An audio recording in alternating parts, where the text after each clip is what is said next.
हमारे ब्रह्मांड में कई तरह की शक्तियां विद्यमान हैं।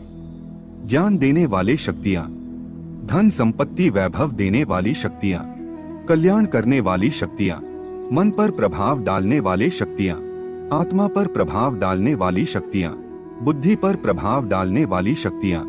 लेकिन इन शक्तियों को तुम यदि उपयोग करना चाहते हो तो तुम्हें इन शक्तियों का ज्ञान होना बहुत जरूरी है। तुम्हें यह ज्ञान होना भी जरूरी है कि कौन सी शक्ति हमारे जीवन पर क्या प्रभाव डालती है और इन शक्तियों का हम किस तरह से उपयोग कर ज्ञानवान, समृद्ध और वैभवशाली बनकर अपने जीवन को सार्थक बना सकते हैं।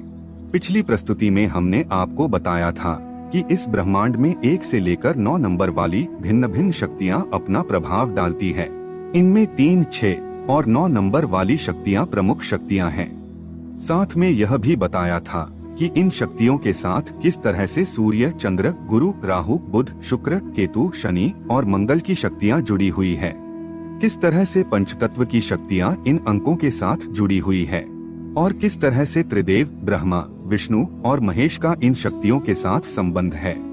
अब आगे आज हम आपको बताते हैं कि किस तरह से विभिन्न रंग इन शक्तियों के प्रभाव को प्रकट करते हैं। सबसे पहले बात करते हैं लाल रंग की।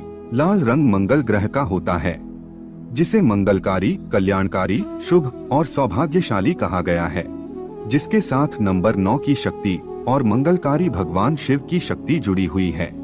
शिव पत्नी माता दुर्गा को लाल रंग अत्यंत प्रिय है और इसलिए स्त्रियां इस सौभाग्य प्रदान करने वाले लाल रंग से मंगलसूत्र, चूड़ियां, बिंदी और अपनी मांग भरती है, जिसका विस्तार से वर्णन मंगलसूत्र वाली प्रस्तुति में किया गया है। अब बात करते हैं पीले रंग की। पीला रंग नंबर 3 की शक्ति को प्रकट करता है, जो गुरु ग्रह का रंग है और इसीलिए ज्ञान प्राप्ति के लक्ष्य वाले हमेशा पीले रंग के और पीले और लाल रंग के मिश्रण से बनने वाले केसरिया और भगवा रंग के कपड़े पहनते हैं। पीला और भगवा रंग हमेशा ज्ञानियों का, गुरुओं का, ऋषि मुनियों का और योगियों का पसंदीदा रंग है।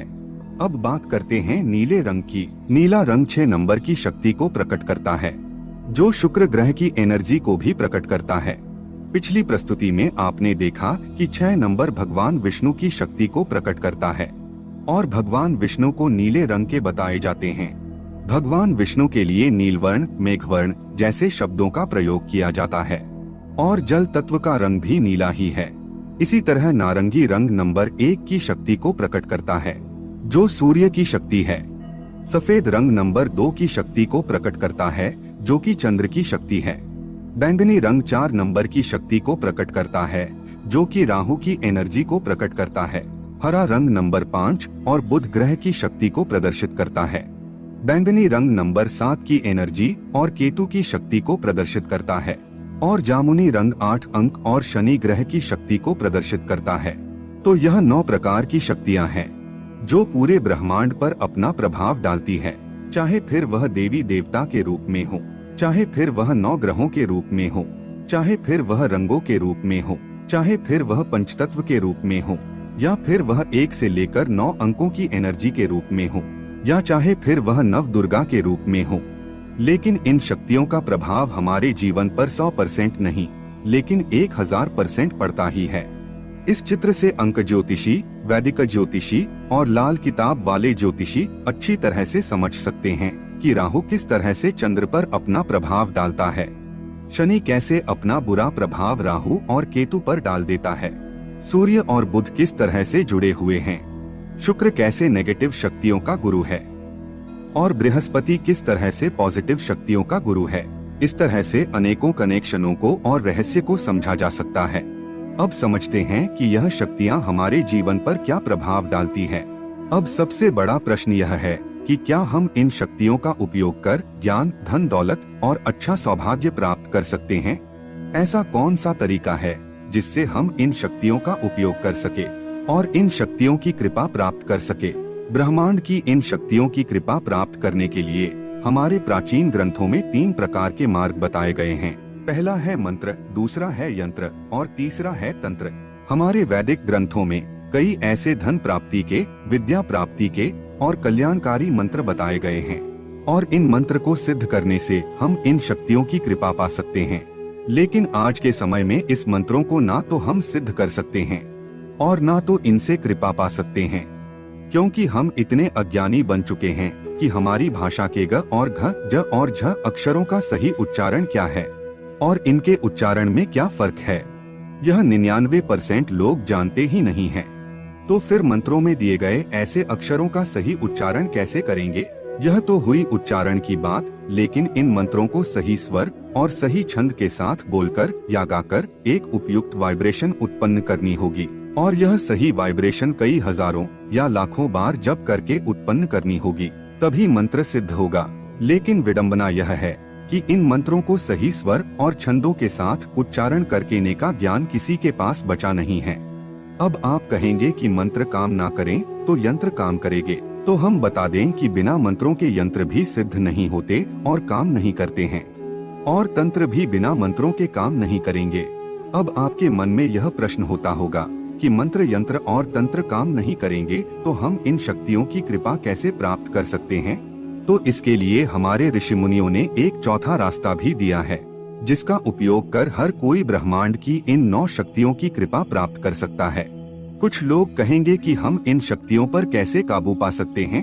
तो हम बता दें कि इन शक्तियों पर कोई भी काबू नहीं पा सकता, और हमें इन शक्तियों का लाभ प्राप्त करने के लिए इन पर काबू नहीं पाना है, इनकी कृपा प्राप्त करनी है।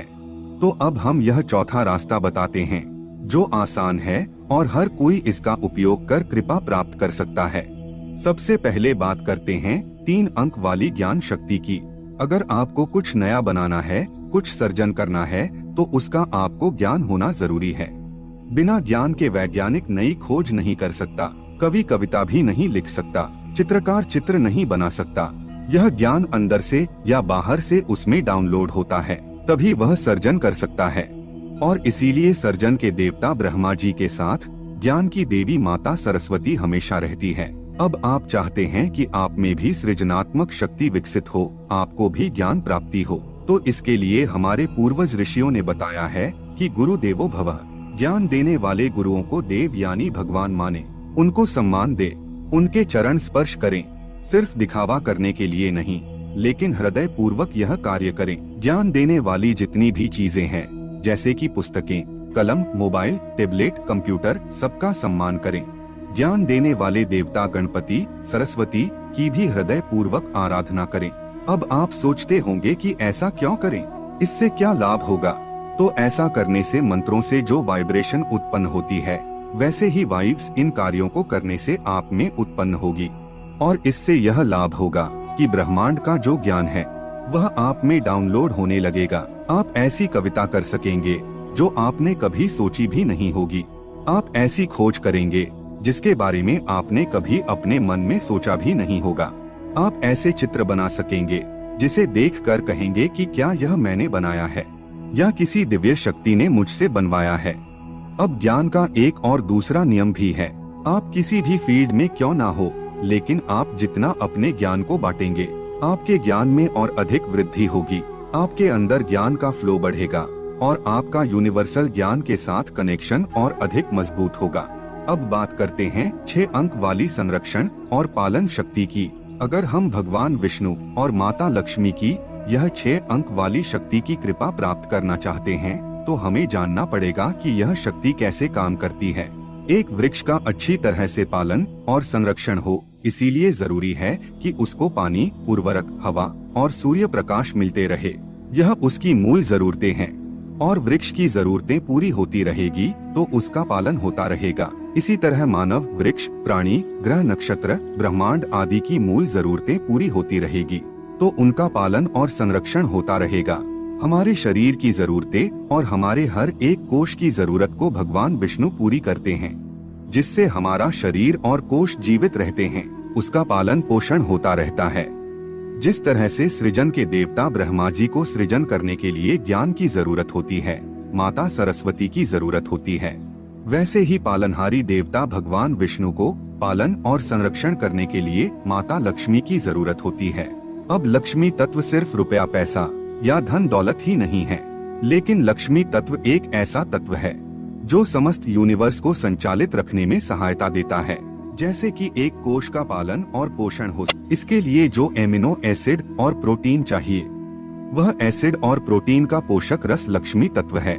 एक अणु बना है न्यूट्रॉन, प्रोटॉन और इलेक्ट्रॉन से, और उसका संचालन करने वाले धन, ऋण और न्यूट्रल चार्जेस लक्ष्मी तत्व है। एक ग्रह मंडल को संचालित रखने वाले गुरुत्वाकर्षण जैसे बल लक्ष्मी तत्व है। और इसी तरह मनुष्य के व्यवहार को और जरूरतों को पोषित करने वाले सोना, चांदी, रुपया, धन दौलत भी लक्ष्मी तत्व है। तो पशुओं के लिए खाना और पोषक आहार लक्ष्मी तत्व है। अब आप चाहते हैं कि आप पर भी माता लक्ष्मी की कृपा हो, तो इसके लिए जरूरी है कि आप भगवान विष्णु के कार्य करें। भगवान विष्णु का कार्य है पालन, पोषण और संरक्षण। अगर आप भी दूसरों का पालन पोषण करते हैं, दूसरों की जरूरतों को पूरी करते हैं, तो माता लक्ष्मी आपकी जरूरतों को पूरी करेगी। जैसे कि एक किसान लोगों की अन्न की जरूरत को पूरी करता है, एक शिक्षक ज्ञान की जरूरत पूरी करता है, एक पुलिस रक्षा की जरूरत पूरी करता है, एक वकील और जज न्याय की जरूरत पूरी करता है, और उसके बदले में उन्हें वेतन के रूप में लक्ष्मी तत्व प्राप्त होता है। लेकिन अगर आप अधिक मात्रा में लक्ष्मी तत्व प्राप्त करना चाहते हैं, तो आपको ढूंढना पड़ेगा कि लोगों की ऐसी कौन सी जरूरत है जो सिर्फ आप पूरी कर सकते हैं। आपको उस खाली जगह को भरना होगा जिस जरूरत को कोई पूरी नहीं कर रहा हो, या तो कम लोग उस जरूरत को पूरी कर रहे हो। अगर आप ऐसा करते हैं तो आपके पास लोगों की लाइनें लग जाएगी और आपके पास इतना लक्ष्मी तत्व आ जाएगा जिसे संभालना आपके लिए मुश्किल हो जाएगा। अगर आप एक शिक्षक है तो ऐसा ज्ञान दीजिए कि दूसरा कोई आपके तरीके से और आपके जैसा ज्ञान ना देता हो। लोगों की ज्ञान की उन जरूरत को खोजे जो अभी तक खाली है। अगर आप डॉक्टर है तो लोगों के स्वास्थ्य की उन जरूरतों को पूरी करें जिसे बहुत कम डॉक्टर पूरी कर रहे हैं। आप पुलिस है तो लोगों को कानून और व्यवस्था की ऐसी सेवा प्राप्त करवाएं कि जिसकी लोगों को वर्षों से तमन्ना थी। जितने अधिक लोगों की और जितनी अच्छी तरह से लोगों की जरूरतें आप पूरी कर सकेंगे, उतना अधिक लक्ष्मी तत्व आपको प्राप्त होगा। अगर आप इन शक्तियों के बारे में अधिक जानकारी प्राप्त करना चाहते हैं तो कमेंट में पार्ट 3 अवश्य ही लिखें और प्रस्तुति को लाइक और चैनल को सब्सक्राइब अवश्य करें। धन्यवाद।